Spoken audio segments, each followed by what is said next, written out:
کیا جائے نعرہ تحقیق اس کا جواب حق چاریہ تو آج اس پر بھی عمل ہو جائے نعرہ تکبیر نعرہ رسالت نعرہ تحقیق نعرہ تحقیق نعرہ حیدری مسلک اعلی حضرت علماء اہل سنت نعرہ تکبیر نعرہ رسالت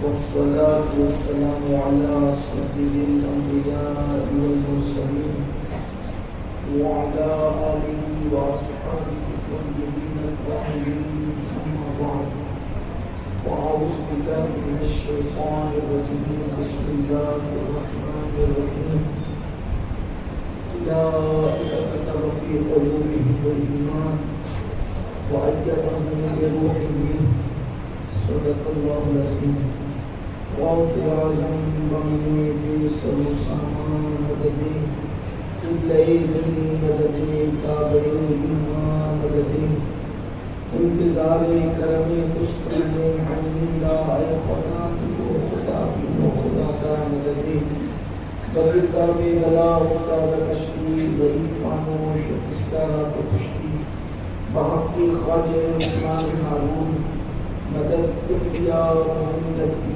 چشتی مدد کن یا محمد چشتی مدد کن یا محمد چشتی انتہائی احترام و عقیدت کے ساتھ ہم اور آپ مل کر اپنے اور ساری کائنات کی مرکز عقیدت ہمیں سے بھی کساں چارہ سازی گردنندہ مغربوں کی غموسات و فقیروں کی سرورت شہریار ارم تاجدار حرم و بہار شفاعت شب اسرا کی بلہ نوشے بزم جنت دانائے سبل مولائے کل خلق رسول خسرائے خوبہ سیاح رحمت کا بجنے کل خطا دل دلالی مقنون سر دلالی مخزون عالم ماکانا وما یکون آبو کلے انبیاء جانو کلے اسفیاء مقلع سعادت مقلع سیادت خلاصہ کائنات فخر موجودات حضور احمد مجتبی محمد مصطفی ارواحنا فدا صلی اللہ تعالی علیہ وآلہ وصحبہ مبارک وسلم کی بارگاہ میں نسبنا میں جس طریقے سے پڑھاؤ بلند آواز سے میرے ساتھ مل کر پڑھیں السلام والسلام علیکہ یا رسول اللہ السلام علیکہ یا رسول اللہ السلام والسلام علیکہ یا نبی اللہ السلام والسلام علیکہ یا نبی اللہ السلام والسلام علیکہ یا حبیب اللہ السلام والسلام علیکہ یا حبیب اللہ وعلی آلک واصحابک یا نور اللہ وعلی آلک واصحابک یا نور اللہ صلی اللہ تعالی علیہ وسلم صلی اللہ تعالی علیہ وسلم احمد رضا کا تازہ گلستان آج بھی احمد رضا کا تازہ گلستان آج بھی خورشید علم ان کا درخشاں ہے آج بھی خورشید علم ان کا درخشاں ہے آج بھی عرصہ ہوا وہ مرد مجاہد چلا گیا عرصہ ہوا وہ مرد مجاہد چلا گیا سینوں میں ایک سوزش پنہا ہے آج بھی خدمت قرآن پاک کی وہ لاجواب کی خدمت قرآن پاک کی وہ لاجواب کی غازی رضا سے صاحب قرآن یاد بھی غازی رضا سے صاحب قرآن یاد بھی اور سب سے جلنے والوں کے گل ہو گئے چراغ سب سے جلنے والوں کے گل ہو گئے چراغ احمد رضا کی شمع فروزہ ہے آج بھی احمد رضا کی شمع فروزہ ہے آج بھی اور مرزا سر نیاز چکاتا ہے اس لیے یہ ذات سر نیاز چکاتا ہے، اس لیے علم و عمل پہ آپ کا احسان ہے آج بھی۔ یہ محفل اس وقت مجدد بیعت ماضیہ، فخر زمین و زمن، سرمایہ اہل سنن، امام عشق و محبت، کنز الکرامت، جبل الاستقامت، آیات من آیات اللہ، امیر المومنین فی الحدیث، سیدنا امام احمد رضا خان محدث بریلوی رحمۃ اللہ تعالیٰ علیہ کے اور سے سراپا قدس کے موقع پر انعقاد پذیر ہے۔ میں نے قرآن مقدس کی آیہ کریمہ کی اسی حصے کی تلاوت کی ہے۔ قرآن مقدس کی اس آیہ کریمہ سے امام اہل سنت نے اپنی تاریخ ولادت کا مادہ تخریج فرمایا تھا۔ امام احمد رضا خان محدث بریلوی پر ہماری محفلوں میں بہت گفتگو ہوتی ہے اور انشاءاللہ بہت ہوتی رہے گی۔ آپ نے امام اہل سنت پر بار بار بہت نئی بات آپ کے سامنے پیش تو نہیں کر سکوں گا، البتہ اپنے نوجوانوں کے لیے یہ بتانا چاہتا ہوں کہ امام احمد رضا خان محدث بریلوی کا سب سے بڑا کارنامہ کیا ہے۔ دراصل عرب و عجم میں ان کے مجدد ہونے پر جو ہے اختلاف نہیں فرمایا۔ علماء عرب و عجم نے بالاتفاق آپ کو 14ویں صدی کا مجدد مانا، اس میں کسی نے اختلاف نہیں کیا۔ علماء عرب نے مکہ المکرمہ کے علماء، مدینہ منورہ کے علماء، شام کے علماء، مصر کے علماء اور ہندوستان کے اس دور کے اہل سنت و جماعت کے تمام علماء کرام، انہوں نے آپ کو بالاتفاق 14ویں صدی کا مجدد قرار دیا۔ اور جب آپ کے مجدد ہونے کا اعلان کیا جا رہا تھا تو یاد رکھیے کہ آپ کے کسی مرید نے یا کسی خلیفہ نے آپ کو مجدد نہیں کہا، بلکہ آپ کو جو مجدد ہونے کا اعلان کیا گیا 500 ہندوستان کے متبین مانے ہوئے بڑے مفتیان کرام اور علماء کرام کی موجودگی میں اپنے والد کی اجازت سے حضرت علامہ عبد المقتدر بدایونی عثمانی رحمۃ اللہ تعالی علیہ، جو حضور تاج الفضول مولانا عبد القادر بدایونی کے صاحبزادے تھے، انہوں نے اعلان کیا کہ مولانا شاہ احمد رضا خان محدث بریلوی 14ویں صدی کے مجدد ہیں۔ اب جو مجدد ہوتا ہے تو آپ کو مجدد کہہ لینا بلاد ہند کے علماء کا یا عرب و عجم کے علماء کا اب اس بات پر دلالت کرتا ہے کہ آپ کی شان کیا ہے۔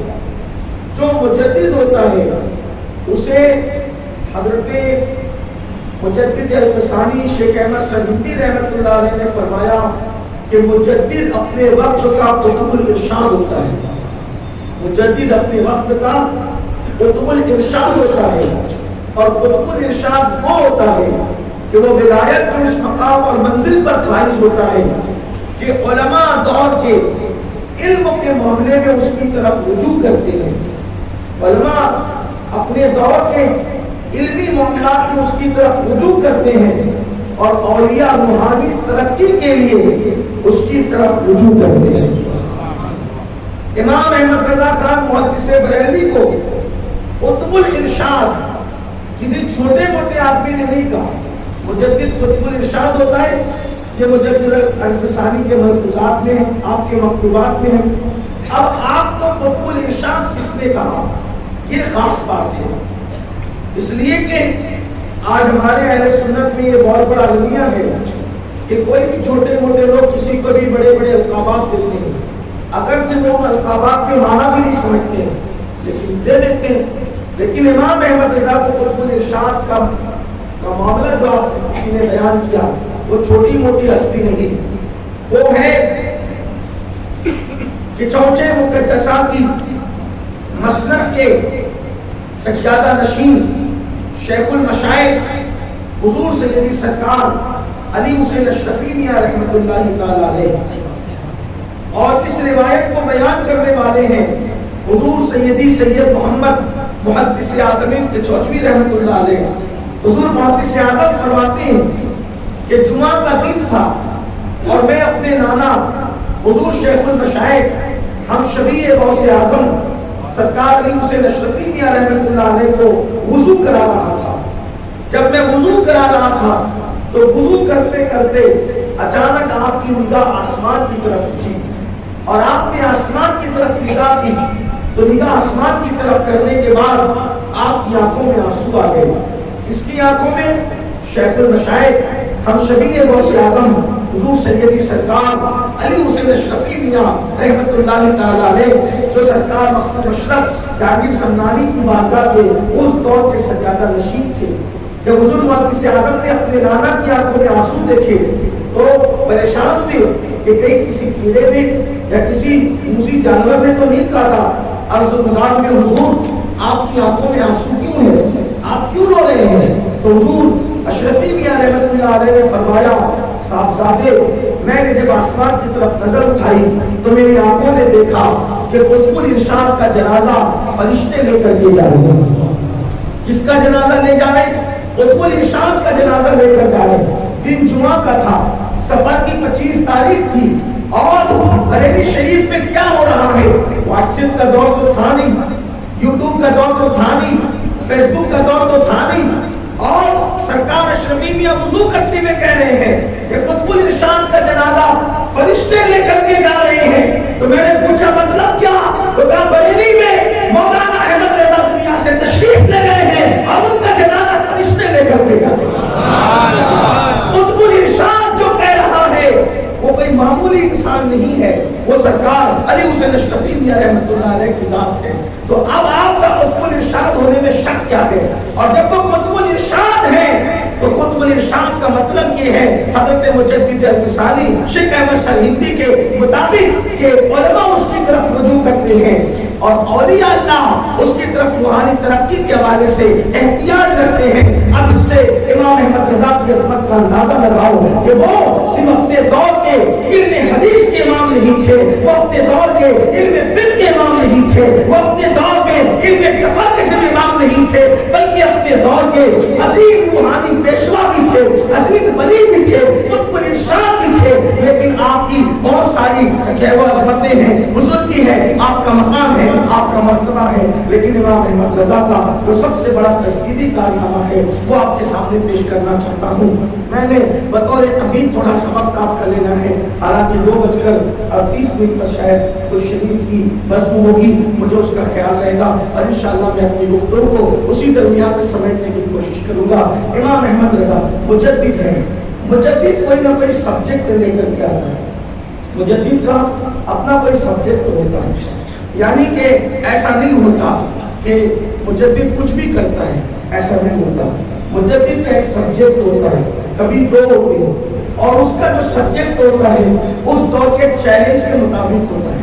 مثال کے طور پر آپ اس کو انبیاء سے یوں سمجھیں کہ اللہ کی سنت یہ ہے، سنت الہیہ یہ ہے کہ جس دور میں جیسا ماحول تھا نبی کو ویسا معجزہ دے کر کے بھیجا۔ آپ لوگ سب اچھی طرح جانتے ہیں، میں بہت لمبی چوڑی تمہید آپ کے سامنے نہیں پیش کروں گا، اشارے دوں گا۔ جیسا موسیٰ علیہ السلام کے دور میں جادو کا زور تھا، اہل باطل جادو پر نازا تھے، تو اللہ نے حضرت موسیٰ علیہ السلام کو عصا دے کر کے بھیجا۔ آپ عصا زمین پہ رکھتے تو وہ اژدہا بن جاتا، وہ اژدہا بن جاتا۔ یہ آپ نے قرآن مقدس میں پڑھا ہے۔ اسی طرح حضرت عیسیٰ علیہ السلام کے دور میں علم طب بہت عروج پر تھا، تو اللہ تبارک و تعالیٰ نے عیسیٰ علیہ السلام کو وہ معجزہ کیا کہ آپ اندھوں کی آنکھوں پہ ہاتھ رکھتے تو آنکھیں روشن ہو جاتی اور کوڑیوں پہ ہاتھ رکھتے تو ان کا جسم اچھا ہو جاتا۔ یہ آپ جانتے ہیں۔ اسی طرح سے ہمارے آقا علیہ الصلوۃ والتسلیم کا جو دور تھا وہ کبھی ختم ہونے والا دور نہیں تھا، اور الگ الگ چیلنجز تھے، اور وہ جہالت کا دور تھا جس دور میں حضور تشریف لائے تو اللہ نے اپنے محبوب کو قرآن کا معجزہ دے کر کے بھیجا۔ اور پھر ایک دو نہیں بلکہ حضور علیہ السلام کا دور کبھی ختم نہ ہونے والا تھا، وہ اللہ نے کبھی نہ ختم ہونے والا معجزہ قرآن دے کر کے بھیجا، اور ایک دو معجزات نہیں بلکہ میرے نبی کو اللہ نے ہزاروں لاکھوں معجزات دے کر کے بھیجے، بلکہ مختصر میں کہا جائے تو یوں کہا جا سکتا ہے کہ سب کو معجزات دے کر بھیجا اور مصطفیٰ جان رحمت کو سراپا معجزہ بنا کر کے بھیجا۔ سبحان اللہ۔ انبیاء کرام دور کے اعتبار سے معجزات لے کر آئے۔ اسی طرح سے جو مجدد ہوتا ہے، مجدد صدی کے سرے پر آتا ہے، مجدد صدی کے سرے پر آتا ہے۔ صدی کے سرے پر مجدد اس لیے آتا ہے کہ صدی گزرتے گزرتے فتنوں کا دور ہو جاتا ہے، صدی گزرتے گزرتے فتنے عروج پاتے ہیں، صدی گزرتے گزرتے لوگ دین سے دور ہونے لگتے ہیں۔ جیسے مثال کے طور پہ حضور علیہ السلام تشریف لائے، آقا علیہ السلام کی آمد کے بعد حضور ہی کی صدی کے اندر جو اس صدی میں حضور نے پردہ فرمایا، آقا علیہ السلام نے 11 ہجری میں پردہ فرمایا، آقا کریم علیہ السلام نے 11 ہجری میں پہلی صدی ہجری میں پردہ فرمایا، 11 ہجری کے اندر۔ اب حضور علیہ السلام کے دور کو صرف 60 سال گزرے تھے، کہ 60 سال گزرتے گزرتے لوگ ایسے فتنے میں مبتلا ہو گئے۔ حضور کے دور میں نبی کے شہزادوں کو کندھوں پہ بٹھایا جاتا تھا، ٹھیک 60 سال کے بعد انہی شہزادوں کو شہید کیا گیا، یا سب جانتے ہیں۔ دیکھو کتنا بگاڑ پیدا ہوا، اور بگاڑ پھر یہاں تک پیدا ہوا جس نبی نے مملکت اسلامیہ کی بنیاد رکھی تھی، مدینہ منورہ کی حکومت اور سلطنت کی شکل میں، اور وہاں کا حال یہ تھا کہ وقت کا خلیفہ اپنے بچوں کو تربوز کھاتا دیکھتا ہے تو رونے لگتا ہے اور کہتا ہے کہ اللہ اکبر، لوگ واقع سے ہیں اور میرے بچے تربوز کھانے، میں قیامت کے دن اللہ کی بارگاہ میں کیا جواب دوں گا۔ اور وقت کا خلیفہ اپنے بیٹے کے ہاتھ سے تربوز چھین کر کے اسی فاقش کے ہاتھ میں دے کر کہتا ہے کہ میں اللہ کی بارگاہ میں جواب دینے کی طاقت نہیں رکھتا۔ ایک تو وہ اثر تھا مصطفیٰ جان رحمت کی تربیت کا، اور 60 سال گزرتے گزرتے وہ دور بھی آیا کہ وقت کا خلیفہ کہلانے والا، جبکہ اس پلید کو ہم کبھی خلیفہ مانتے بھی نہیں ہیں، اللہ اکبر، وہ وقت کا خلیفہ کہلانے والا یزید پلید، ایسا دور آیا کہ اس نے تخت پر بیٹھ کر کے شراب پینا شروع کیا، اور معاذ اللہ مہربان کے ساتھ نکاح کو رواج دینے کی کوشش کی، اور پھر جو بگاڑ پیدا ہوا اس کی ایک بڑی دردناک تاریخ ہے، وہ یہاں بیان کرنے کا وقت نہیں۔ تو پھر کیا ہوا؟ یہ اللہ کی شان ہے کہ وہ زندہ سے مردہ اور مردہ سے زندہ پیدا کرتا ہے، یعنی مومن سے کافر کو پیدا کرتا ہے، اور کبھی کبھی کافر سے مومن کو پیدا فرماتا ہے۔ یہ اللہ کی شان ہے، یخرج الحی من المیت ویخرج المیت من الحی، یہ اللہ کی شان ہے۔ اللہ اکبر۔ پھر کیا ہوا؟ جس خاندان نے خلافت راشدہ کا خاتمہ کیا، اسی خاندان میں اللہ نے پہلی صدی کا مجدد حضرت سیدنا عمر ابن عبدالعزیز کی شکل میں پیدا کیا۔ یہ امت محمدیہ کا پہلا مجدد تھا جس نے بنو امیہ کی وہ قائم کردہ سارے بدعات و خرافات کو ختم کیا، اور وہ سبجیکٹ لے کر کے آئے کہ اللہ اکبر، ملوکیت کی بنیاد بنو امیہ کے ذریعے سے رکھی گئی، لیکن اسی بنو امیہ میں عمر ابن عبدالعزیز آئے اور انہوں نے ملوکیت کا خاتمہ کر کے پھر سے خلافت خلیفہ راشد کی سنت کو زندہ کیا۔ لوگوں نے عمر ابن عبدالعزیز کا دور دیکھ کر کے کہنا شروع کیا کہ عمر ابن عبدالعزیز کا دور دیکھ کر ہمیں عمر ابن خطاب کا دور یاد آ گیا۔ مجدد نے یہ کارنامہ انجام دیا، یعنی سیاست میں بگاڑ پیدا ہوا تو آپ نے سیاست میں اصلاح فرمائی۔ اس کے بعد پھر مجدد آتے رہے، جیسے علم حدیث کے اندر چاہے وہ خرافات پیدا کرنے کی کوشش کی گئی تو اللہ تبارک و تعالیٰ نے امام بخاری، امام مسلم جیسے لوگوں کو پیدا فرمایا۔ اسی طرح خلق قرآن کا فتنہ آیا تو امام احمد بن حنبل جیسے لوگوں کو اللہ نے پیدا فرمایا۔ یہ ایک بڑا طویل سلسلہ ہے، اور ایک وقت میں ایک ہی مجدد نہیں ہوتا بلکہ ایک دور کے اندر کئی مجدد ہو سکتے ہیں، یہ ہمارے علماء کا بیان ہے۔ پھر اس کے بعد آپ دیکھیں اللہ اکبر، اکبر کے فتنے نے جنم لیا تو اللہ نے حضرت سیدنا مجدد الفسانی شیخ احمد سرہندی کو اور عاشق مدینہ محقق الاطلاع شیخ عبداللہ محدث دہلوی کو بحیثیت مجدد جلوہ گر فرمایا۔ ان دونوں نے مل کر کے اکبر کے فتنے کو دھول چٹا دیا۔ اسی طرح سے پھر علم فقہ کا معاملہ تھا، فقہ کے حوالے سے اور بالخصوص فقہ حنفی کے حوالے سے ہندوستان کے اندر حالات بڑے کمزور سے کمزور تر ہو گئے، تو اللہ تبارک و تعالیٰ نے محی الدین سلطان سلطان اورنگزیب عالمگیر کو پیدا فرمایا، وہ بھی مجدد ہے، اور انہوں نے حکومت کی مصروفیات کی وجہ سے کوئی تحریری کارنامہ انجام تو نہ دیا، لیکن آپ کی ایما پر فتاوی عالمگیری کو 500 ہندوستان کے متبحر علماء کرام کی موجودگی کے اندر ترتیب دیا گیا، اور یہ فقہ حنفی پہ بہت بڑا احسان تھا، فتاوی عالمگیری ترتیب پائی، اور اس طرح سے اورنگزیب عالمگیر جو ہے وہ جو اپنی صدی کے مجدد قرار دیے گئے۔ پھر اس کے بعد آپ نے دیکھا کہ ہندوستان میں رافضیت اور شیعیت کا فتنہ جو ہے وہ عروج پر پہنچا، اور اللہ اکبر شیخین پر تبرہ کیا جانے لگا، شیخین پر تبرہ کیا جانے لگا، شیخین کو گالیاں دی جانے لگی، اہل بیت اطہار کی عظمت کو جو ہے وہ معاذ اللہ توڑ کر پیش کیا جانے لگا، حتیٰ کہ انبیاء کرام کی گستاخیاں اہل بیت کرام کی عظمت کے پردے میں کی جانے لگی۔ تو اللہ تبارک و تعالیٰ نے اس دور میں حضرت شاہ عبدالعزیز محدث بریلوی کو، محدث دہلوی کو، حضرت شاہ عبدالعزیز محدث دہلوی کو مجدد کی شکل میں پیدا فرمایا، اور آپ نے جو ہے وہ تحفہ اثنا عشریہ لکھ کر کے جو ہے وہ رافضیت کے فرقے کو اور رافضیت کے فکرے کو ایسی دھول چٹائی کہ رافضی آج تک کے تحفہ اثنا عشریہ کا جواب دینے سے قاصر ہے۔ ایک کتاب کے اندر، وہ کتاب پڑھنے سے تعلق رکھتی ہے، ایک کتاب کے اندر آپ نے ایسے علمی جواہر پالے بکھیرے ہیں کہ اگر کوئی بندہ صحیح سے وہی ایک کتاب پڑھ لے تو رافضیت کے حوالے سے پھر کسی دوسری کتاب کو پڑھنے کی ضرورت پیش نہیں آتی۔ عقل دنگ رہتی ہے کہ اللہ مجدد کو کیسا علم عطا فرماتا ہے، کیسا درک عطا فرماتا ہے، کیسا کمال عطا فرماتا ہے۔ آپ نے تحفہ اثنا عشریہ کے اندر جو علم کے جواہر پالے بکھیرے ہیں، جو علم کے دریا بہائے ہیں، وہ شاہ عبدالعزیز محدث دہلوی کا حصہ ہے، وہ فاروق اعظم کی اولاد میں سے تھے۔ یہ بھی عجیب اتفاق ہے، حضرت مجدد ثانی فاروق اعظم کی اولاد میں سے ہوئے، حضرت شاہ ولی اللہ محدث دہلوی یہ بھی مجدد ہے، یہ بھی فاروق اعظم کی اولاد میں سے ہوئے۔ اسی طرح شاہ عبدالعزیز محدث دہلوی یہ بھی فاروق اعظم کی اولاد میں سے ہوئے۔ فاروقیوں نے ہندوستان میں بڑا احسان کیا۔ حضرت علامہ شاہ فضل خیر آبادی جنہوں نے ہندوستان کے اندر انگریزوں کے خلاف وہ سب سے پہلا خطرہ دیا ہے، وہی فاروق اعظم کے ساتھ سبحان اللہ۔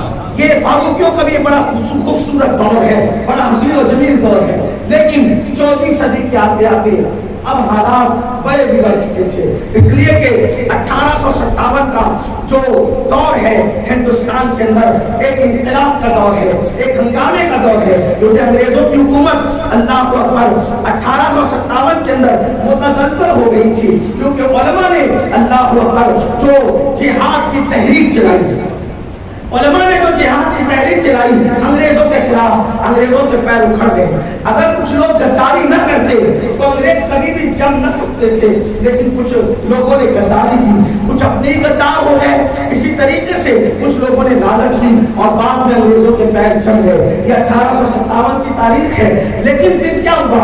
انگریزوں نے بنظر عمیق جو ہے وہ مطالعہ کیا کہ آخر کیا ہوا، کس وجہ سے جو ہے ہندوستان کے اندر ہمارے خلاف ہوا چلی، تو ان کو پتا چلا فضل خیر آبادی، مفتی صدر الدین آزودہ، حضرت نور کافی مراد آبادی، اسی طریقے سے بہادر شاہ ظفر، اسی طریقے سے حضرت سیدی سرکار علامہ فیض احمد عثمانی بدایلی رحمۃ اللہ تعالیٰ علیہ، اس طرح کے بہت سارے نام ہیں۔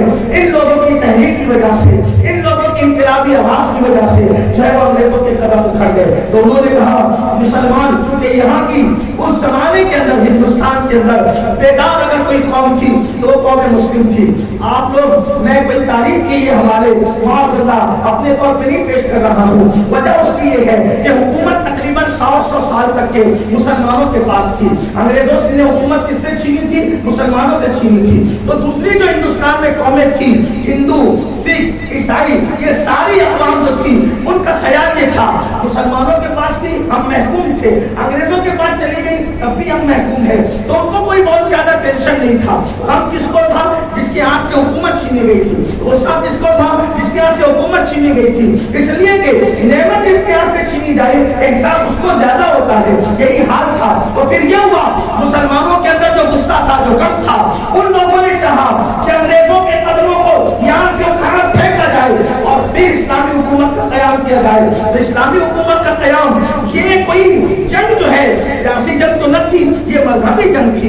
اللہ اکبر. اس لیے علماء نے حصہ لیا اور علماء کے پیچھے مسلم عوام اتنا چلتی تھی اس لیے کہ جذبہ جہاد اور دین پہ مر مٹنے کا جذبہ مسلمانوں کے اندر زندہ تھا. جب بھی جہاد کی بات کی جاتی ہے لوگوں کے رونگٹے کھڑے ہو جاتے ہیں اس لیے کہ جہاد کا غلط مفہوم پیش کر دیا گیا ہے. جہاد کا مطلب یہ ہوتا ہے, جہاد کا مطلب بموں میں دھماکے کرنا نہیں ہوتا, جہاد کا مطلب بے گناہوں کو قتل کرنا نہیں ہوتا, بلکہ جہاد اسلام میں کہتے ہیں اس کو ہے برائی کو مٹانے کے لیے کوشش کرنا, اس کو اسلام جہاد کہتا ہے. ابھی میں بھی اگر شراب کے خلاف بولتا ہوں کہیں پر تو اس کا مطلب یہ ہے برائی کے خلاف میں بھی جہاد کر رہا ہوں, لیکن یہ زبان سے جہاد ہے. اس کو جہاد باللسان آپ کہہ سکتے ہیں. اگر کوئی قلم سے برائی کا خاتمہ کرنے کی کوشش کرے وہ بھی جہاد ہے, اس کو جہاد بالقلم کہیں گے. لیکن کبھی حالات ایسے ہوں جہاں زبان قلم کام نہیں کرتے تو پھر وہاں طاقت سے جہاد کیا جاتا ہے, اس کو جہاد بالسیف کہتے ہیں. لیکن آج کل لوگوں نے بڑا نفرت ڈال دی ہے جہاد کے حوالے سے. ہم دہشت گردی کے مخالف ہیں, مخالف رہیں گے. ہمارا مذہب تو ہرے بھرے درختوں کو کاٹنے کی اجازت نہیں دے گا, تو انسانوں پر ظلم کرنے کی اجازت کیسے دے سکتا ہے؟ ہمارے نبی کا فرمان ہے اگر کسی مسلمان نے کسی ذمہ کافر کا قتل کیا بے گناہ تو آقا فرماتے ہیں اس مسلمان کے خلاف قیامت کے دن میں اللہ کی بارگاہ میں شکایت کروں گا. یہ ہمارے مذہب کی تعلیم ہے. تو ہمارا مذہب جو ہے دہشت گردی کی اجازت نہیں دیتا, لیکن جہاد جس کا مطلب ہم یہ لیتے ہیں کہ برائی کو مٹانے کے لیے کوشش کرنا. انگریزوں کی اور ظلم کو, انگریزوں کے اس ظلم کو اور جبر کو, اس سونے کی چڑیا کو جب وہ لوٹنے لگے تو اس وقت اس کے خاتمے کے لیے ہمارے بزرگوں نے کاوشیں کی. تو انگریزوں نے اسٹڈی کی اور اسٹڈی کرنے کے بعد انہوں نے کہا کہ علماء کے پیچھے عوام چلتی ہے تو اب ہم اپنے علماء پیدا کریں گے. انہوں نے چاہا کہ ہم اپنے علماء پیدا کریں گے. علماء ربانیین کے مقابلے میں دنیا دار علماء پیدا کیے جائیں گے. خشیت ربانی رکھنے والے علماء کے مقابلے میں حکومت کے غلام پیدا کیے جائیں گے. اور انہوں نے پھر جو ہے اپنے طور پہ مدارس قائم کیے یا قائم شدہ مدارس کے ضمیروں کو خریدنے کی کوشش کی. اب کن کو خریدا یہ ہندوستان کی عوام بہت زیادہ جانتی ہے. اگر میں مزید اس پہ تفصیلہ کروں تو یہ دھوئے ہوئے کو دھلا ہونا ہی ہوگا. آپ بار بار سن چکے ہیں کہ عرض ہندوستان پر انگریزوں کی خریدی بھی کون ہے. 1857 کے بعد علماء خریدے گئے. کسی کو 500 روپے تنخواہ ملتی تھی, کسی کو 600 روپے ملتی تھی, کسی کی کشتی سجائی جاتی تھی, کسی مدرسے کو جو ہے اپنا مدرسہ قرار دیا جاتا تھا, کسی مولوی کی سفارش پر قیدیوں کو آزاد کر دیا جاتا تھا. یہ ایک دور تھا. لیکن اس دور کے اندر جو سازش چلی ہے, انگریز نے مطالعہ کیا مسلمان متحد کیوں ہے, مسلمان متحد کیوں ہے, مسلمان طاقتور کیوں ہے, مسلمان مالدار کیوں ہے. یہ بھی آپ کو بتا دوں اس دور کا مسلمان اتنا مالدار تھا. آپ ہندوستان کی تاریخ اٹھا کر کے پڑھیں کہ برطانیہ کے شاہی خزانے میں جتنا مال نہیں ہوتا تھا کلکتہ کے ایک تاجر کے خزانے میں اس سے زیادہ مال ہوا کرتا تھا. یہ انہوں نے مطالعہ کیا. بہت مالدار تھا مسلمان, بہت طاقتور تھا مسلمان, بڑا بہادر تھا مسلمان. تو یہ سوچا گیا کہ آخر ایسا کیوں ہے.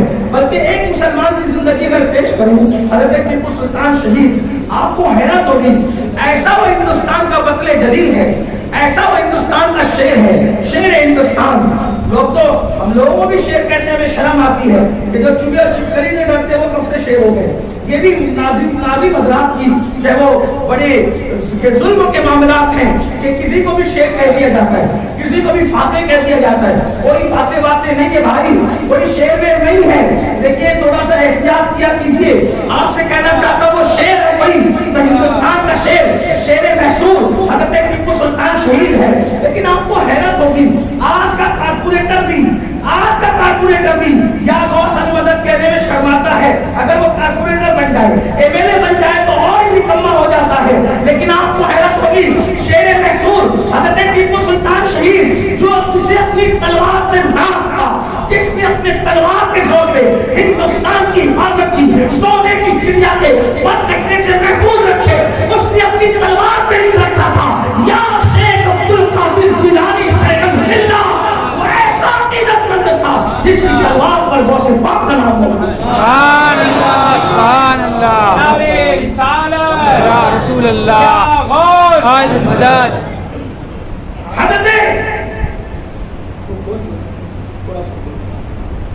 حضرت ٹیپو سلطان موجود تھے. جب تک سلطان حیات رہے ہندوستان کے اندر انگریزوں کو یہ کہنے کی جرات نہیں ہوئی کہ ہندوستان ہمارا ہے. جس دن ٹیپو سلطان شہید ہوئے اس دن کے بعد جو ہے انگریزوں نے کہا تھا آج سے ہندوستان ہمارا ہے. آپ یہ تاریخ ہے ہماری. لیکن اب آئیے تو انہوں نے مطالعہ کیا کہ کیوں بہادر ہے. اب بہادری کی وجہ سمجھ گئی. بہادری کی وجہ صرف بازو کی طاقت نہیں ہے. بہادری کی وجہ دلوں کی عقیدت ہے. بہادری کی وجہ زندہ دلی ہے. بہادری کی وجہ عشق رسول ہے. بہادری کی وجہ اولیاء سے جو ہے وہ تمسک ہے. بہادری کی وجہ ولیوں سے جڑنا ہے. بہادری کی وجہ مصطفیٰ جان رحمت پر ناقابل تردید یقین ہے. بہادری کی وجہ مصطفیٰ جان رحمت پر اعتماد ہے. بہادری کی وجہ اللہ پر توکل ہے. بہادری کی وجہ اللہ پر بھروسہ ہے. بہادری کی وجہ اللہ کی مدد پر یقین ہے. بہادری کی وجہ قرآن مقدس سے جڑ جانا ہے. بہادری کی وجہ مسلمانوں کا اتحاد ہے. 1857 سے پہلے پورے ہندوستان کے اندر ایک ہی مسجد تھا جس کا نعرہ تھا یا رسول اللہ کا نعرہ, یا غوث کا نعرہ. اور چند مقیمت آفسی تھے جن کی کوئی گنتی نہیں تھی, جن کو مغل بادشاہوں نے اپنے شکست کے بعد ایران سے بلا کر کے بسایا تھا. چند حافظ تھے, ان کا کوئی اعتبار بھی نہیں تھا, ان کی کوئی حیثیت بھی نہیں تھی, کوئی اوقات بھی نہیں تھی. اکثریت اس پورے ملک کی ہندوستان میں جو تھی وہ سنیوں کی تھی. بلکہ آپ کو میں ایک بہت بڑے محرر اور بہت بڑے مورخ اور بہت بڑے شاعر کا ایک خط آپ کو سناؤں, ایک عبارت سناؤں. وہ ہے ملک الشعراء, طوطی ہندوستان, محبوب نظام الدین, محبوب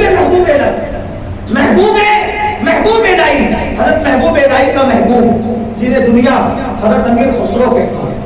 امیر خسرو ایک خط میں لکھتے ہیں, توجہ کرنا, امیر خسرو ایک خط میں لکھتے ہیں کہ الحمدللہ میرا ملک ہندوستان وہ ملک ہے جس میں دریا کے اندر رہنے والی مچھلی بھی سنی ہے. سبحان اللہ. امیر خسرو کا انداز دیکھیں, کہتے ہیں میرا ملک میں سنیوں کی اکثریت کا حال یہ ہے کہ ہمارے ملک کے دریا میں رہنے والی مچھلیاں بھی سنی ہے. یعنی انہوں نے سنیت بتاتے ہوئے کہا تھا یہ تھا اہل سنت و جماعت کا ماحول. اب دیکھیے بادشاہ ایسے سنی تھے کہ پیدل اجمیر شریف تک جاتے تھے. بادشاہ ایسے سنی تھے کہ اپنی داڑھیوں سے غریب نواز کی چوکٹ کی صفائی کرتے تھے. یہ حال تھا سنیت کا. اللہ اکبر. اب اندازہ کریں تو انہوں نے محسوس کیا کہ مسلمان نبی سے جڑے ہوئے ہیں, اس لیے ان کا یہ اعتقاد ہے اور اسی نے ان کو طاقت دے رکھی ہے. تو انگریز نے کہا ان کو نبی سے دور کرو, اور نبی سے قریب کرنے والے لوگ کون ہیں؟ علماء. تو پیور علماء کو, مخلص علماء کو, سنی علماء کو پھانسی پہ چڑھا دو. کم و بیش لاکھوں علماء کرام کو پھانسی دے دی گئی اور جعلی اور دنیا دار مولوی پیدا کر گئے. وہ مولوی پیدا ہوئے تو جن علماء نے یقین پیدا کر رکھا تھا مسلمانوں کے دل میں, ان انگریزوں کے پیدا کیے ہوئے علماء نے شک پیدا کیا. 14ویں صدی کا سب سے بڑا فتنہ ہے فتنہ شک. اور شک پیدا کرنا بہت آسان ہے. شک کیا پیدا کیا؟ جیسے پورا ہندوستان یہ کہتا تھا نبی عطا کرتے ہیں, نبی مدد کرتے ہیں. جو دنیا دار علماء پیدا ہوئے انہوں نے شک پیدا کیا, وہ تو مر چکے, وہ کیسے مدد کر سکتے ہیں؟ اب عوام تو عوام ہوتی ہے, عوام عواموں کا نام کہا جاتا ہے. شک پیدا کیا عوام کا, علماء کا, ہندوستان والوں کا, بلکہ تمام دنیا بھر کے مسلمانوں کی طرح اہل ہند کا عقیدہ تھا نبی حاضر بھی ہے, نبی ناصر بھی ہے. وہ ہماری جان سے زیادہ قریب ہے. کیا نظریہ پیش کیا گیا کہ حاضر و ناظر تو محمد اللہ صرف اللہ ہے. نبی غیب جانتے ہیں, نبی فریاد سنتے ہیں. ان تمام عقائد پر ضرب لگائی گئی. اب جب دنیا دار علماء نے پیسے لے کر کتابیں لکھی, اور جیسے مثال کے طور پہ تقویۃ الایمان جیسی کتاب, حفظ الایمان جیسی کتاب, تہذیب الناس جیسی کتاب, اسی طریقے سے رسالہ الامداد جیسے رسائل شائع کیے گئے, تو اس وقت عوام میں اضطراب تھا. اب عوام میں تھا اضطراب. اس وقت یہ فتنہ تھا 14ویں صدی کا شک کا فتنہ. ہر صدی میں الگ الگ فتنے تھے, مجدد اس فتنے کا جواب دینے کے لیے آئے. 14ویں صدی کا فتنہ جو تھا وہ فتنہ شک کا تھا. تو اب جو مجدد نے آنا تھا اس مجدد کو یقین کا مجدد بن کرانا تھا. یقین کا عنوان لے کر آنا تھا. تو 14ویں صدی میں اللہ کے حوالے سے شک، ایسا شک اللہ کے لیے پیدا کیا کہ معاذ اللہ یہاں تک لکھ دیا گیا کہ اللہ جھوٹ بول سکتا ہے، اللہ بول ہی نہیں سکتا بلکہ بول چکا ہے. معاذ اللہ ثم معاذ اللہ. یہ فتنہ تھا اس دور کا. نبی مر چکے ہیں، حیات النبی کا انکار، حاضر و ناظر کا انکار، ختم نبوت کا انکار، اولیاء کے مزارات کو معاذ اللہ مٹی کا ڈھیر کہا جانے لگا. اولیاء اللہ مدد کر سکتے، اس پہ شک پیدا کیا جانے لگا. ایسے دور میں اللہ نے 1857 میں فتنے پیدا ہونے والے تھے. 1857 کے بعد اللہ نے 1856 کے اندر مجدد یقین امام اہل سنت سید اعلیٰ حضرت امام احمد رضا خان محدث بریلوی کو پیدا فرمایا. اور آپ دنیا میں آئے تو مجدد یقین بن کر کے آئے. اور آپ کا یقین کتنا مضبوط تھا اور آپ نے دنیا کے سامنے یقین پیدا کیا. متزلزل ہونے والے ہندوستانیوں کو برے صغیر میں آپ نے یقین عطا فرمایا. اور آپ کا سب سے بڑا کارنامہ یہ ہے کہ آپ نے یقین متزلزل نہیں ہونے دیا. ایسے مثال کے طور پر آپ دیکھیں کہ ادھر سے فتنہ اٹھ رہا ہے کہ نبی مر چکے ہیں، ادھر سے فتنہ اٹھ رہا ہے نبی مر چکے ہیں، نبی مر کر کے مٹی میں مل گئے. اور ادھر سے جواب جا رہا ہے اس یقین کے ساتھ تو زندہ ہے واللہ، تو زندہ ہے واللہ. قسم کھا کے یقین پیش کیا جا رہا ہے تو زندہ ہے واللہ، تو زندہ ہے واللہ، میرے جسم عالم سے چھپ جانے والے. امام احمد رضا کا سب سے بڑا کارنامہ یقین پیدا کرنا ہے. آپ نے یقین پیدا کیا. اور جب عشق رسول دلوں سے نکالا جا رہا تھا آپ نے لوگوں کے دلوں میں عشق رسول پیدا کیا. کیسا عشق رسول پیدا کیا؟ آئیے آپ کو بتاؤں. دیکھیے جب تک انسان میں خود یقین نہ ہو وہ کسی میں یقین کی دولت نہیں دے سکتا. جس کا چراغ خود بجھا ہوا ہو وہ کسی کا چراغ کیسے جلا سکتا ہے؟ چراغ سے چراغ جلتے ہیں. امام احمد رضا اس شمع فروزہ کا نام ہے جس نے یقین کے چراغ جلائے ہیں. اور امام احمد رضا کو اللہ نے پھر ایسے ساتھی دیے کہ پورے ہندوستان کے علماء نے مل کر آپ کی قیادت میں وہابیت، نیچریت، قادیانیت کی سرکوبی فرمائی. آپ دیکھیے کس طریقے سے آپ لوگوں کو یقین عطا کرتے ہیں. بڑی معذرت کے ساتھ سنیوں، آج ہم سنی کہلاتے تو ہیں لیکن وہ یقین ہمارے پاس بھی نہیں ہے جو یقین ہونا چاہیے. جو یقین ہونا چاہیے وہ یقین ہمارے پاس موجود نہیں ہے. اسی لیے ہم کمزور ہیں، ہم ناقص ہیں، ہم نامکمل ہیں. ہمیں کوئی تکلیف آتی ہے، بڑی معذرت کے ساتھ کوئی تکلیف آتی ہے ہم فوراً چلے جاتے ہیں باباؤں کے پاس. بلکہ بعض لوگ تب سادھوؤں اور پنڈتوں کے پاس بھی جانے لگے سیر جادو کے لیے. یہ حالات ہیں، یہ صورت حال ہے، کالا جادو اور خدا جانے کا کیا بکواس ہو رہی ہے. میں پوچھنا چاہتا ہوں کیا رسول اللہ کافی نہیں ہے مصیبتوں کے ازالے کے لیے؟ کیا رسول اللہ کافی نہیں ہے مشکل کشائی کے لیے؟ جو ذات اللہ کے عذاب سے بچا سکتی ہو کیا وہ ذات دنیا کی مشکلوں سے نہیں بچا سکتی؟ اللہ کے عذاب سے بڑھ کر بھی کوئی مشکل ہے؟ اللہ کے عذاب سے بڑھ کر بھی کوئی مشکل ہے؟ جو اللہ کا عذاب دور کر سکے کیا وہ دنیا کی مشکلات دور نہیں کر سکتے؟ اور اس کے بعد امام احمد رضا کتنے یقین سے کہتے ہیں، کہتے ہیں واللہ، دیکھیے واللہ قسم کے لیے آ رہا ہے، قسم کھا کر کہتے ہیں واللہ وہ سن لیں گے، فریاد کو پہنچیں گے. واللہ وہ سن لیں گے، فریاد کو پہنچیں گے. اتنا تو ہو کوئی کہ آہ کرے دل سے، اتنا تو ہو کوئی آہ کرے دل سے. حضور ہماری فریاد کو پہنچیں گے، ضرور پہنچیں گے. وہ کسی اور کا نقلی نبی ہوگا جو مر کے مٹی میں مل گیا. ہم سنیوں کا نبی کل بھی زندہ تھا، آج بھی زندہ ہے.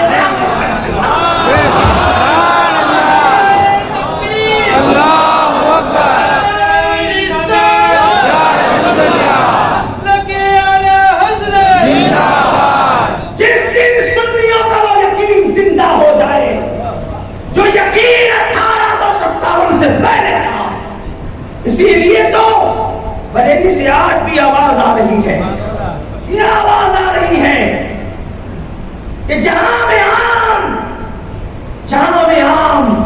پھر سے پیغام رضا کر دے، جہاں میں عام پھر سے پیغام رضا کر دے. پلٹ کر پھر سے دیکھیں تجدید وفا کر دے، پلٹ کر پیچھے دیکھیں پھر سے تجدید وفا کر دے. وہ یقین پیدا کرو. مصیبت آتی ہے ادھر ادھر جاتے ہو امام احمد رضا کہتے ہیں مصیبت میں اس کی طرف توجہ کروں، کہتے توبہ توبہ کہتے ہیں. دیکھیے کیسے کہتے ہیں کہ لے خبر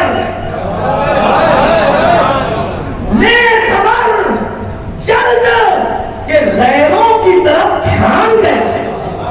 ابھی میں غیروں کی طرف گیا نہیں، صرف دھیان گیا تو کہتے ہیں کہ آپ بچا لیجیے کہ دھیان چلا گیا، میرے جانے سے پہلے مجھے بچا لیجیے. لے خبر جلد کہ غیروں کی طرف دھیان گیا، میرے مولا میرے آقا تیرے قربان گیا. ہمیں کسی اور کے پاس جانے کی ضرورت کیا ہے؟ کہتے ہیں کہ انہیں جانا انہیں مانا نہ رکھا غیر سے کام. کسی غیر سے میں کوئی کام نہیں ہے، غیر سے کوئی صرف وہی. کسی کا احسان کیوں اٹھائیں، کسی کو حالات کیوں بتائیں؟ تمہیں سے مانگو گے تم ہی دو گے، تمہارے ہی در سے دولت. ہمیں کیسے کیا آپ کہیں گے جب حضور ہی سے سب کچھ لینے تو پھر یا غوث المدد کا مطلب کیا ہوگا؟ ہم کہتے ہیں یہی تو تم سمجھے نہیں. فکر رضا کو سمجھنے کے لیے بھی فکر کی ضرورت ہے. کیا فرماتے نہ رکھا غیر سے کام، کیا رکھا غیر سے کام.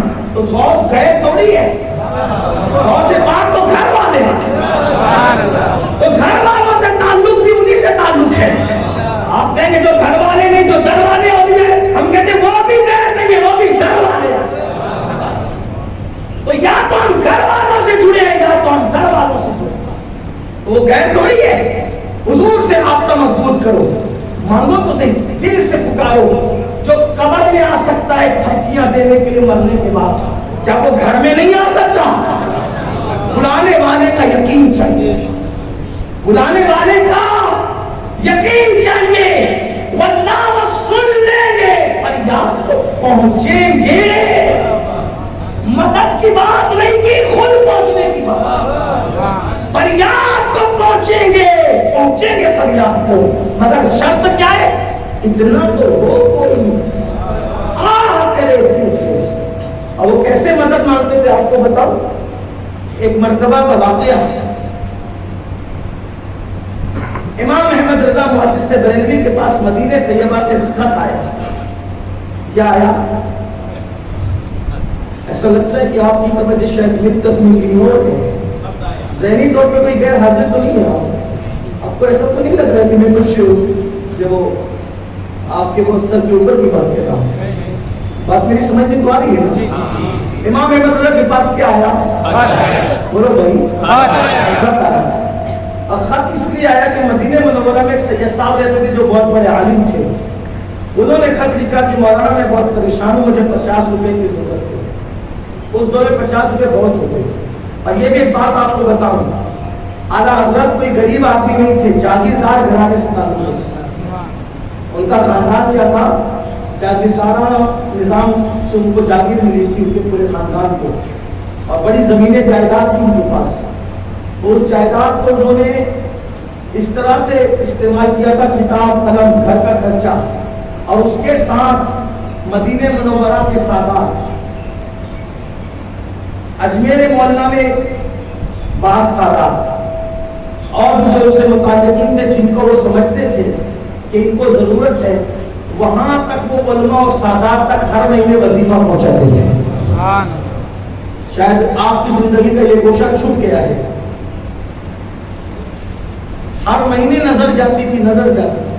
اور یہ امام احمد رضا کا ظرف ہے کہ وہ سیدوں کو نظر بھی دیتے تھے تو یوں دیتے تھے، یوں ہاتھ نیچے ہو اپنا اور سید کا ہاتھ اوپر ہو. یعنی دیتے وقت بھی یوں مل جاتی تھی سید کو، کیونکہ رسول اللہ کو فرمان ہے نیچے والے ہاتھ سے اوپر والا ہاتھ بہتر ہے. وہ سوچا کہ جس کی رگوں میں نبی کا خون ہو اس سے ہاتھ اونچا کیسے ہو جائے گا. یہ ان کا وصف تھا. کاش کہ لوگ اعلیٰ حضرت کو پورے طور پہ پڑھ لیں. میں تو یہ کہتا ہوں، میں دعا کرتا ہوں اللہ کرے لوگ پورا پڑھے انہوں نے مدرسہ، جس کا حال یہ تھا کہ وہ ہاتھ بھی سیدوں سے اوپر نہ کرے، جو سیدوں سے ہاتھ بھی اوپر نہ کرے، جس کا حال یہ تھا عید کی نماز پڑھ کے کبھی ماں باپ کو سلام نہ کرے اس وقت تک جب تک کسی سید کو سلام نہ کرے.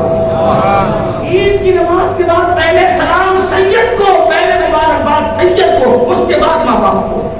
جو ماں باپ سے پہلے سیدوں کو مبارکباد پیش کرے. یہ تھا امام احمد رضا کا انداز. بہرحال خط آیا سید صاحب کی طرف سے 50 روپے کی ضرورت ہے. اس دور میں 50 روپے بہت تھے، بہت تھے بلکہ بہت زیادہ تھے. بہت زیادہ اس لیے تھے کہ وہ دور ایسا دور تھا کہ لوگ ایک ایک آنے میں، ایک ایک پیسے میں بہت سی چیزیں خرید لیتے تھے. آج سے کم و بیش 125 سال پہلے کی بات بتا رہا ہوں. 103 سال ان کے وصال کو ہو گئے، آج 103 سے نا، تو اور 25 سال پیچھے چلے جائیں، اس سے 125 سال پہلے کی بات ہو رہی ہے. 50 روپے خط میں مانگے گئے. اب آپ خود ہی فرماتے ہیں کہ اسی دن میری آمدنی کے سارے پیسوں سے میں نے اس کو جس کو جہاں دینا تھا، جہاں خرچہ کرنا تھا، سب خرچہ کر دیا. مانگا تھا سید صاحب نے 50 روپے، اور دن بھر توجہ نہ ہوئی. ڈانس جانے والی کی آئندہ کل، اگر آج انتظام نہ ہوتا تو پھر ایک ہفتے کے بعد ڈانس جاتی میں ہو جاتا 1 ہفتہ لیٹ. پیسے تھے نہیں، کیسے مانگے، کس کے پاس جائیں؟ لے خبر جلد کے غیروں کی طرف دھیان دے. کتنے کی ضرورت ہے؟ 50 روپے کی ضرورت. امام احمد رضا کہتے ہیں میں نے مدینے کی طرف رخ کیا اور عرض کیا یا رسول اللہ مجھے 50 روپے چاہیے. مجھے کتنے چاہیے؟ آپ نے آج تک مانگا 50 روپے نبی کے پاس؟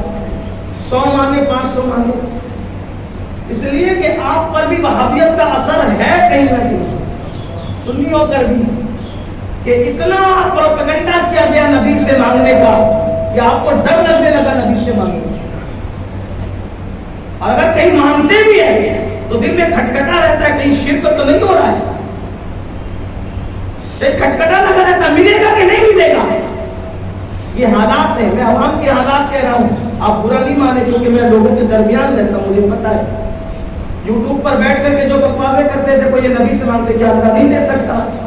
ہم کہتے ہیں اللہ نہیں دے سکتا، یہ بات تو ہے ہی نہیں.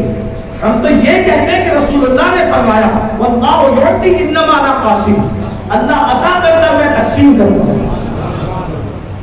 رسول اللہ نے فرمایا کہ میں تقسیم کرتا ہوں. تو لوگ ہم سے کہتے ہیں آپ نے بخاری نہیں پڑھی. ہم نے کہتا ہے پڑھی الحمدللہ، ہمیں کوئی نام نہیں بخاری پڑھنے کا. تو کہا کہ وہ حدیث تو باب العلم میں لکھی ہوئی ہے تو حضور علم دیتے ہیں. ہم نے کہا چلو یہیں تک تو تم آگے، یہاں تک تو آئے نا کہ حضور علم دیتے ہیں. حضور علم دیتے ہیں. ارے جو زندہ رہتا وہی تو علم دے سکتا ہے. دیتے ہیں کہ نہیں دیتے؟ علم تو دیتے. مانتے ہو کہ نہیں مانتے؟ لیکن باب العلم میں یہ تو امام بخاری نے رکھا ہے. رسول اللہ نے تھوڑی اس کو باب العلم میں بیان فرمایا. حضور نے تو یہ کہا واللہ یعطی، اللہ عطا کرتا ہے، انما انا قاسم، اور میں تقسیم کرتا ہوں. حضور نے یہ نہیں کہا اللہ کیا کیا دیتا ہے اور میں کیا کیا تقسیم کرتا ہوں. جب حضور نے کوئی خاص نہیں کیا تو تو خاص کرنے والا کون ہوتا ہے؟ ہمارا عقیدہ یہ ہے اللہ سب دیتا ہے، نبی سب تقسیم کرتے ہیں. حضور سب دے سکتے ہیں. اللہ جو نعمتیں دینے کا قادر ہے اس کے وہ ساری نعمتیں تقسیم کرنے کے حضور قادر ہے. اسی لیے تو میرے امام کہتے رب ہے معطی، یہ ہے قاسم، رزق اس کا ہے کھلاتے. حضور قاسم نعمت ہے، بلکہ جس کو ملا انہیں سے ملا ہے، جتنا ملا انہیں سے ملا ہے. اسی لیے تو کہتے خلق کے حاکم ہو تم، رزق کے قاسم ہو تم سے ملا جو ملا تم پہ کروڑ ہو. اب قیامت میں جنت بھی سب کو ملے گی، نہیں کیا بات ہے. ہاں جنت بھی انہیں سے ملنا ہے، ان کی شفاعت کے بغیر کسی کو کچھ ملنا ہی نہیں. وہی سب کو عطا کرنے والا. تو جو جنت دے سکتا ہے وہ کیا نہیں دے سکتا. حضور علیہ السلام نے فرمایا کل آنا فلاں نماز میں میں جنت دوں گا. صحابہ جمع ہوئے. حضور نے فرمایا ابو بکر فی الجنہ، عمر فی الجنہ، عثمان فی الجنہ، علی فی الجنہ، سعد فی الجنہ، سعید فی الجنہ، طلحہ فی الجنہ، ابو عبیدہ فی الجنہ. حضور علیہ السلام نے 10 صحابہ کے نام لے لے کر فرمایا یہ سب کو جنت دی. سبحان اللہ. جو جنت دے سکے وہ کیا نہیں دے سکتا؟ جہاں بانی عطا کر دیں، بھری جنت ہبا کر دیں. نبی مختار کل ہیں جس کو جو چاہیے عطا کر دیں. اور آج بھی اپنا سنیوں کا عقیدہ ہے کہ جہاں میں ان کی چلتی ہے وہ دم میں کیا سے کیا کر دے، زمین کو آسماں کر دے، سوریا کو سرا کر دے، اور ہوا میں اڑنے والے یوں نہ اترائے ندا کر دے. وہ جب چاہے جسے چاہے اسے فرما روا کر دے. کسی کی اوقات نہیں کہ وہاں دم مار سکے. واضح یہ کر رہا تھا، انہوں نے کہا 50 روپے کی ضرورت ہے، اصل 50 روپے دیجیے. میں اللہ کے گھر میں قسم کھا کے کہتا ہوں سنیو، آج کی میری تقریر کامیاب ہو جائے اگر آپ یقین پیدا کریں. اگر یقین ہو تو مردے کو ان کے اندر آپ جان لا سکتے ہیں. یہ کوئی میں کہانی قصہ نہیں کہہ رہا ہوں. جسے چاہے ہماری تقریر کا مذاق اڑا لے، لیکن ہم سنیوں کا عقیدہ یہ ہے یقین پیدا کریں. یقین ہی سب کچھ ہے. کچھ لوگ کہتے ہیں مولانا ہم بہت گنہگار ہیں، ہماری بات نہیں منظور ہوتی. میں کہتا ہوں نبی سے مانگنے کے لیے گناہ اور نیکی کی ضرورت نہیں ہے، نبی سے مانگنے کے لیے یقین کی ضرورت ہے. کیونکہ وہ جیسے نیکوں کے نبی ہم گنہگاروں کے نہیں، بلکہ وہی تو ایک در ہے. یہ خاص بات، وہی تو ایک در ہے جہاں گنہگار اور نیکوکار نہیں دیکھا جاتا، ماننے والے کا یقین دیکھا جاتا. بلکہ خود امام احمد رضا خود کہتے ہیں آسی بھی ہے چہیتے، آسی بھی ہے چہیتے، یہ طیبہ زاہدو مکہ نہیں کہ جانچ جہاں خیر و شر. یہ مکہ نہیں ہے جہاں زاہد دیکھے جائیں، یہ تو دربار مصطفیٰ ہے. علی یہ دربار محمد ہے. یہاں اپنوں کا کیا کہنا، یہاں سے ہاتھ خالی غیر بھی جائے نہیں. یہاں غیروں کو دیا جاتے، اپنوں کا کیا ہے؟ کوئی آنے والا یقین تو لے کر آئے. مانگا 50 روپے حضور کے مدینے کی طرف ہو کر، حضور دیجیے، حضور دیجیے. ابھی یہ عرضی لگائی تھی، خود کہتے منگتا کہاں ٹوٹتے ہی داتا کی دین تھی. منگتا کہاں ٹوٹتے ہی، ہاتھ اٹھتے ہی، ہاتھ اٹھتے ہی داتا کی دین تھی. ہاتھ یہ اٹھا، یہ دیا گیا. کہتے منگتا کا ہاتھ اٹھتے ہی داتا کی دین تھی. تیری قبول و عرض میں، یعنی مانگنے اور دینے میں. دیکھو یہ مانگا جا رہا ہے صرف سمجھانے کے لیے، سمجھانے کے مانگنے والا مانگ رہا ہے، دینے والا ہاتھ دے رہا ہے نا. تو کہتے ہیں تیری قبول و عرض میں بس ہاتھ بھر کیا. کتنی دیری ہے قبول عرض میں، مانگنے اور دینے میں کتنی دیری ہے؟ ہاتھ بھر. ادھر ہاتھ اٹھا، ادھر سے بھی ہاتھ اٹھا، دیری تو. لیکن بات چاہیے اتنا تو ہو کوئی کہ مانگے تو صحیح. 50 مانگے. ادھر سے حسنین میاں دوڑتے آئے، آپ کے بھتیجے تھے حسنین میاں، مولانا حسن بریلوی کے بیٹے تھے، مولانا حسن بریلوی کے بیٹے، سبطین میاں اور تحسین میاں کے والد حسنین صاحب. وہ دوڑتے گئے، حضور علیہ کا حضور بمبئی سے سیٹ صاحب آئے تھے، یہ لفافہ آپ کو دے کر گئے. ارے اتنی دیر سے سیٹ صاحب، اتنی دور سے آئے تھے بمبئی سے سیٹ صاحب، ملے بغیر کیسے چلے گئے؟ یہی تو بات ہے. ممبئی سے سیٹ صاحب آئے تھے. آپ مجھے سچ بتانا، اللہ کے گھر میں اگر آپ دوراجی سے مالیگاؤں اس سے میرے لیے آئے اور اگر میں کمرے کے اندر آرام کر رہا ہوں تو آپ اتنا دیر رکیں گے کہ نہیں رکیں گے؟ جو گھنٹوں کا سفر برداشت کر سکتا وہ کہ آدھا ایک گھنٹہ انتظار نہیں کر سکتا.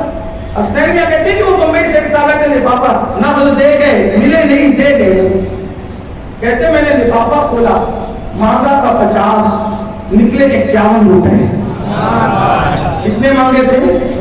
سنیو زور سے بولا پڑے، کتنے مانگے تھے؟ کتنے مانگے تھے؟ ملے کتنے؟ کہا میں نے لفافہ کھولا تو میری حیرت کی امتحان آئی، خوشگوار حیرت تھی. 50 مانگا تھا کیونکہ میرے دماغ میں گھوم رہا تھا سید صاحب کے مانگے ہوئے 50 روپے، اور میرے پاس اس دن ایک پیسہ بھی نہیں تھا. ملے 51 روپے.